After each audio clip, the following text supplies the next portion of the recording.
వస్త్రాన్ని అందరూ గౌరవించాలి. ఏ ఇంట ఆయుర్దాయం తగ్గిపోతుంది, ఏ ఇంట ఐశ్వర్యం తగ్గిపోతుంది అని అడిగారు.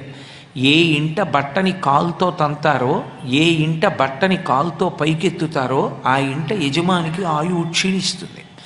అంచు కలిగిన బట్ట ఆయువుకి చిహ్నం. అందుకే దాని గురించి పటలపన్నం అని వేదంలో వస్త్రం గురించి ఎంతో చెప్తారు. దాన్ని దేవతలు ఆవహించి ఉంటారు. అందుకే స్నానం చేసిన బట్ట విడిచిపెట్టినప్పుడు ఒక్క భార్య మాత్రమే జాడిస్తుంది, లేదా తాను, అథవా ఆఖరి అవకాశం ఇంటి దాసికి తప్ప ఇంకెవరూ దాన్ని ముట్టుకోరు.